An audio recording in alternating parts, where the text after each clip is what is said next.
sizes that are 111 and a half, 126, 143 and a half. Those are outputs. And what I mean by an output is after you've designed the bike and you've pressed, calculate on your CAD program and presto, the head tube is the result of what you used as inputs. And when you see stack numbers of 500, 515, 530, 545, those are the inputs. So in a little while we're going to get to some charts, and I'll show you what they look like, where you see the size runs plotted on an XY graph, on a Cartesian graph. You'll see the value of using stack and reach as inputs in your design process, and this is what Cervelo does. Trek is really the only other one who does that, and they did it with the speed concept. And when you look at the plot of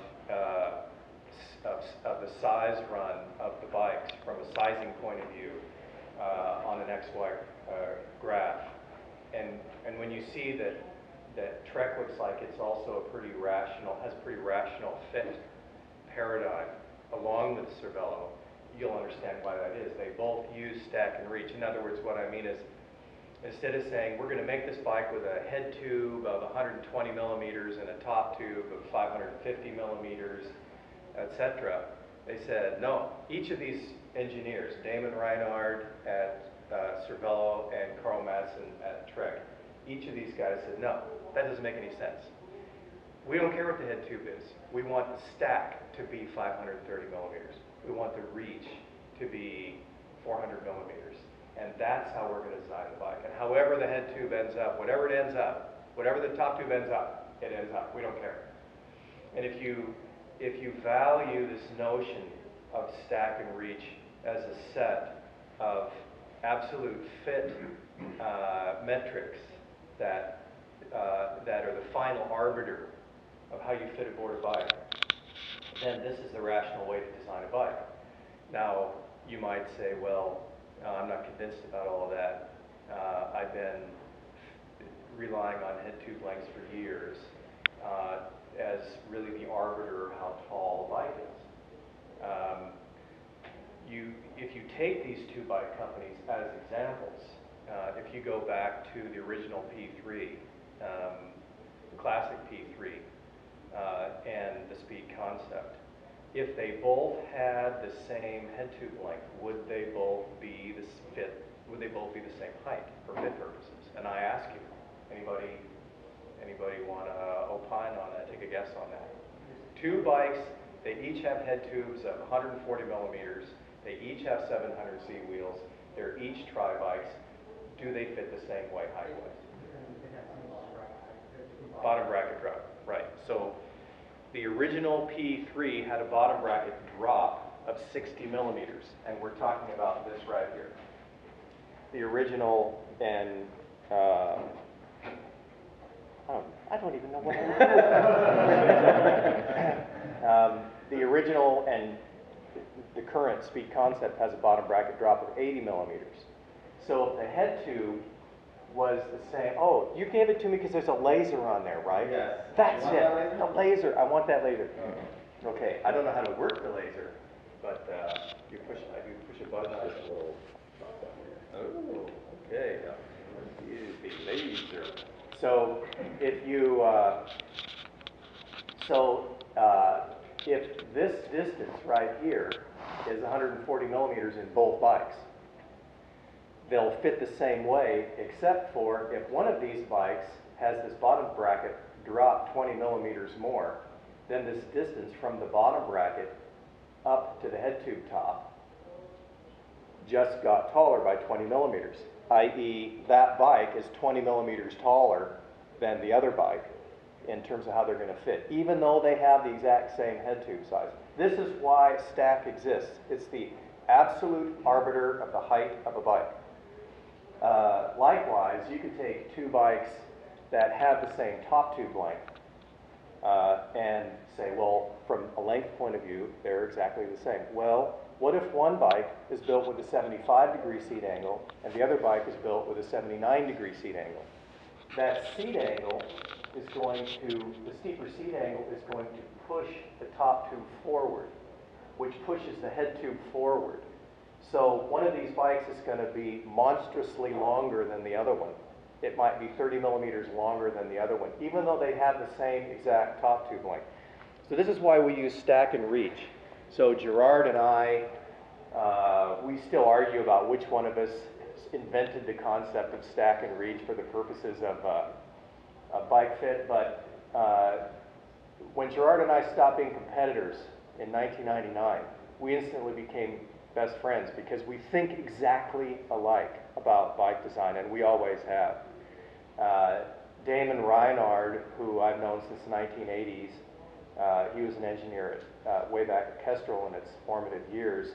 Damon thinks the same way that Gerard thinks, is the same way that I think. So we're kind of these sort of partners in crime in terms of how we approach bike design, how we approach bike fit. It's always a pleasure to work with those two guys whenever I get the opportunity, because there's no sort of trying to convince you that this is how you ought to be designing bikes, because they're already there. Wherever it is I am, they usually are already there before me. I kind of think, I sort of guess that the reason that Trek is the other company, at least in tri-bikes, that thinks this way is because Carl Mattson had this opportunity to work with Damon Reinhard at Trek. And it just rubbed off. In any case, so that's the rationale behind stack and reach. And nowadays, you find some of these engineers like Damon and Carl Mattson at Trek, whenever they get tasked with the job of designing a bike, they just start with stack and reach, and everything flows from these stack and reach numbers. Me having this, does this mean I am in charge of the next slide? Or? You're in full control. Okay, so I'm going to, however, cede control. So this is this Cartesian coordinate system. So you remember high school geometry, where you had the x-coordinate, the y-coordinate, and you would plot points, right? So you would go out, 4 integers on the x-coordinate, and you go up 3 on the y-coordinate, and you put a point there, and you have slopes and lines and crap like that. So this is that, right? But instead of starting 0, 0, there aren't any frames that have a stack and reach of 10 and 10 or 20 and 20. They have a stack and reach that generally in triathlon starts at about 440, 450, 460 in there. Anything under 500 is almost certainly going to be a 650 wheel, and the reason is that you can't make a head tube shorter than about 80 millimeters, 75 millimeters, and with 70 millimeters of bottom bracket drop and a top tube of, say, 75 or 80 millimeters, that's going to be about, on a 700C bike, 490 millimeters of stack. So if you want a bike that has a stack of 460 or 450, that has to be a 650 wheel. If you believe in the kind of fit process that I feel is optimal, and I recognize some of you folks as having been out to the compound and drank my Kool-Aid, or at least been served my Kool-Aid, I produce a fit workshop. It's called the FIST system. And I believe in this concept of an adjustable fit bike, and I don't really care which one it is as long as it adjusts on the XY coordinate system. So Shimano, Purely Custom, Retool, Exit Cycling, Guru, they're all fine, they all work with my system. But the idea is that you fit somebody up first, you find their fit coordinates, and then you translate those fit coordinates over to the stack and reach of the bike, or in some cases, and we're going to get to this in a minute, you take the XY to the center of the armrest pad, and then you can back calculate what complete bike solution works. And by complete bike solution, I mean something like it's a Cervelo P5, it's an Enduro bar, it's the high V setup with the pads, and it's forward hole or rearward hole, etc. And that's the solution, and that seems to work well, especially with custom bike options like Trek's Project 1 series where you have to know what the bike is before you order the bike, or else it's a very expensive mistake if you order this $14,000 bike and it turns out to be the wrong size. So this kind of prescriptive selling where you figure out what the person's size is in advance, and then you go through a calculation to determine what the complete bike solution is for that customer. This is this is how we think fitting ought to transpire these days. So when you go through that, the problem with that, the downside of that, is that you might end up with a bike that requires a stack of 460, right? Well, if your flagship bike brand doesn't make 650C wheel tri-bikes, you're screwed because you don't have that bike, you don't sell that bike. But the fact is, when you go through this process of prescriptive selling, you find with shorter riders, anybody shorter than 5'6", that you are going to need that stack of 460, 470, 450, which is why Cervelo makes their bikes in the smallest size with 650 wheels, or at least, I don't know if all your bikes come with 650s nowadays in the smallest size, but yes. But most of them, yeah. P2, P3. Yeah, On the it's, P series only, yeah. right, yeah, I mean, I Yeah. wouldn't expect that on the, necessarily on the road bikes, because there is also this issue of you have to be able to sell them, and nobody wants to buy 650 road bikes, unfortunately. But that's not a problem with tri-bikes. This notion of 650s on the 48 centimeter bikes for tri-bikes, that's very saleable. Wouldn't surprise me if that's some of your best-selling SKUs in your size run, or some of those 650 bikes. But so you have these down here. So if you have a bike that has a stack of the frame has a stack of 460, and again, we're talking about this vertical distance from here to the head tube top, and then the horizontal distance from the bottom bracket to the center of the head tube top, and it's like right here, it's the top of the head tube, not counting the dust cover or the top cap or whatever you want to call it. It's the top of the head tube midway between the leading and trailing edge of the head tube. So if you draw a vertical line through that spot and a vertical line through the bottom bracket, the distance between those lines is the reach. If you draw a horizontal line between those two spots, the distance is the stack. So if you go through this process of sizing somebody up and, oh, you need a stack and reach of 465 and 390, there's 465 and 390. So what some companies have done, and Cervelo is one of them, is, and maybe we could go to, they simply said, well, what is the personality of this bike from a fit point of view, right? Now, when you see a curved line like that, that means that the company engineer did not have stack and reach as a design input. That's something else. It probably had head tubes and top tubes as a design input. That's been typically what's done. But see, traditionally, if there are no such things as tri-bikes, and it's only road race bikes, and they're all 73-degree seat angles, and they all have 70 millimeters of BB drop, which was the case when I started bike racing back when we used to nail our cleats to the bottoms of our shoes, then head tubes and seat tubes or top tubes can be what you rely upon for this sort of the sense of how long and how tall a bike is, because everybody made their bikes geometrically pretty much identical.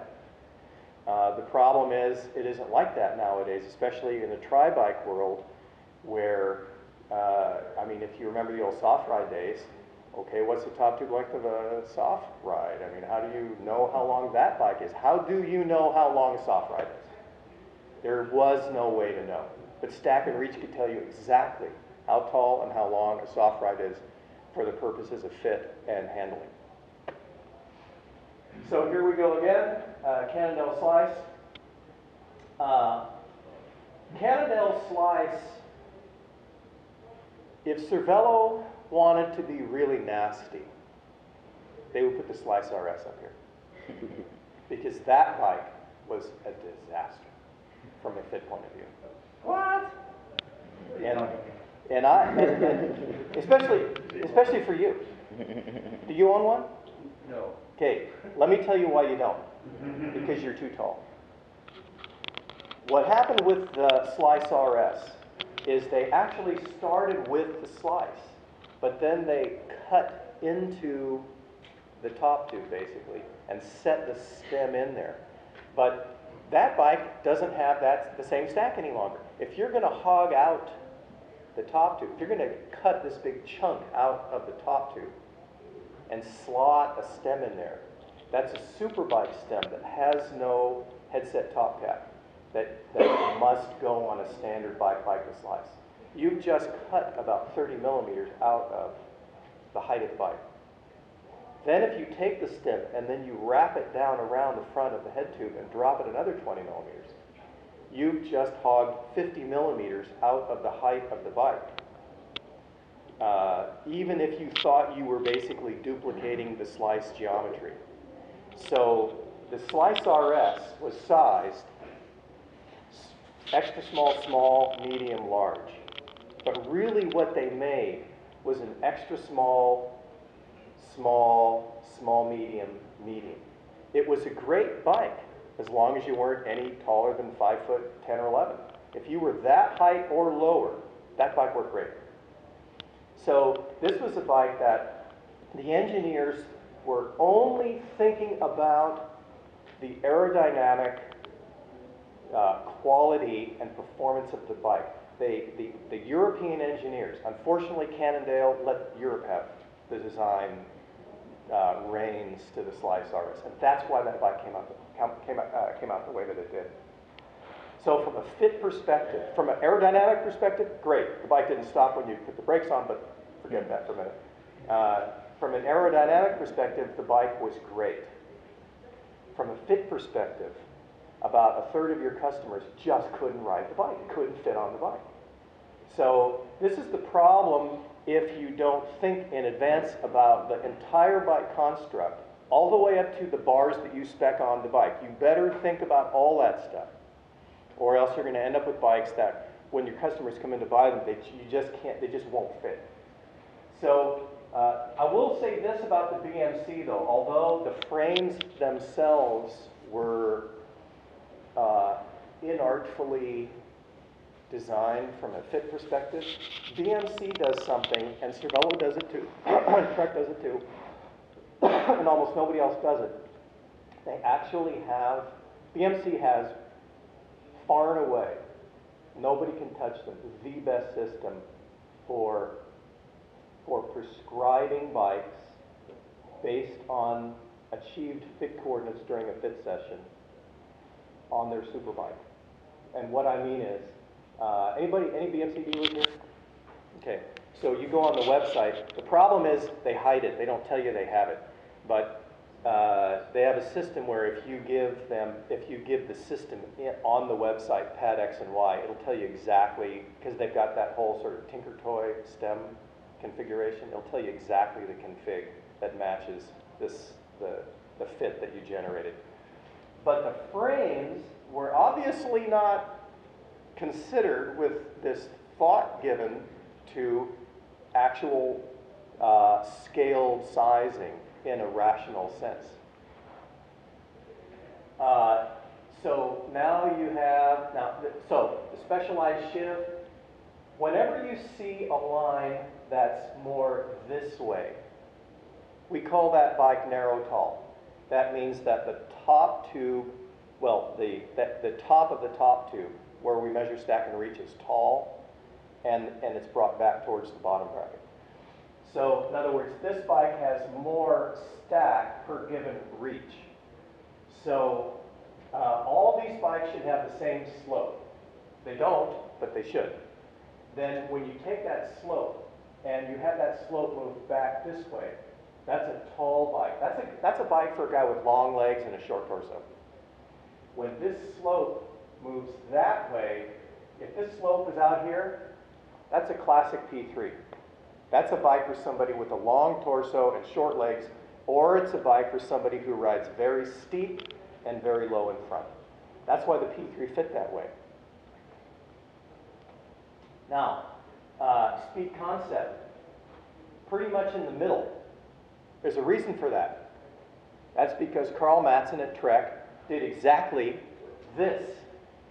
He plotted everything. He plotted all the bikes in the universe, all the tri-bikes. And he drew a line right down the middle. And he picked equidistant points along that line. And he then determined what the stack and reach of those points were. And those were design inputs for the speed concept. And that's why that bike is going to sit on a line that's pretty similar to the P-Series line. So now we have Classic P-Series. classic. So remember what I said a minute ago, where if the line's out here further, these are classic P3s, classic P2s, because these are long, low geometries, right? And they were great as long as you rode like Dave Zabriskie. If you didn't ride like Dave Zabriskie, then a lot of you guys have been Cervelo dealers for a long time. You had a lot of spacers under those stems, didn't you? So then we came up with this. And this is the new P-Series, and notice how it sits very similar to that Trek line. The advantage, in my view, because I own two speed concepts. I own Cervelos, speed concepts, and Felds, and different tri-bikes. Any Trek dealers here? Okay, so do you enjoy working on the new speed concept? I mean, is it? My problem with the speed concept is when I build the thing up and I get it all done, and I want to go down 10 millimeters, that means I got to put another different pedestal in there. That's when I start cussing at myself.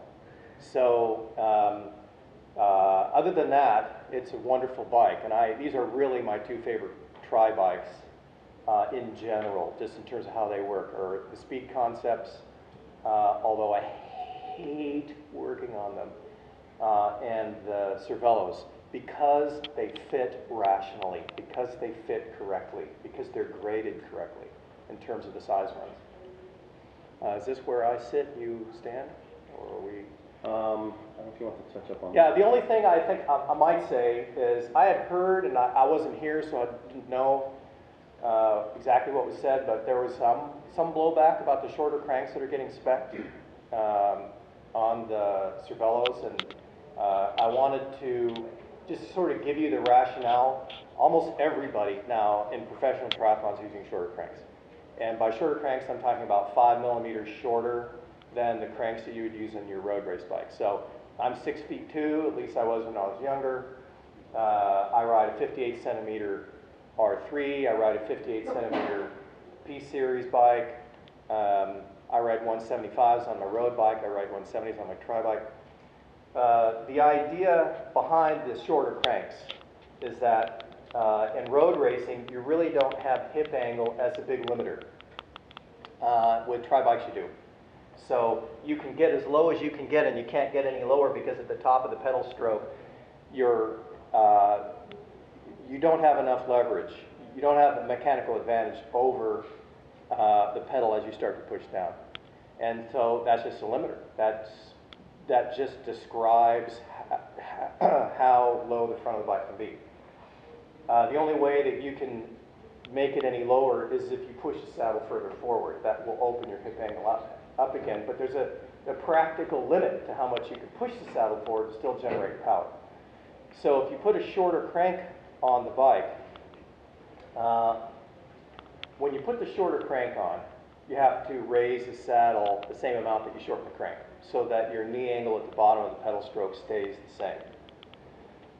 So at the top of the pedal stroke, you now have that pedal 5 millimeters lower because the crank is shorter. So if you raise the saddle 5 millimeters when you shorten the crank 5 millimeters, and if you raise the bars 5 millimeters so that you keep the same sort of aspect profile into the wind, then the practical result of shortening the cranks is with the same handlebar elevation drop, you've gained a full centimeter of distance between a point on the knee at the top of the pedal stroke and a point on the torso with the same armrest elevation. So What do you do with this extra distance? What do you do with this extra head start that you get on pushing down? You can either slam the bars down, you can have the same hip angle at the top of the pedal stroke with the bars a centimeter lower than they were before. Or you can use that mechanical advantage to gain sort of a head start on the pedal stroke.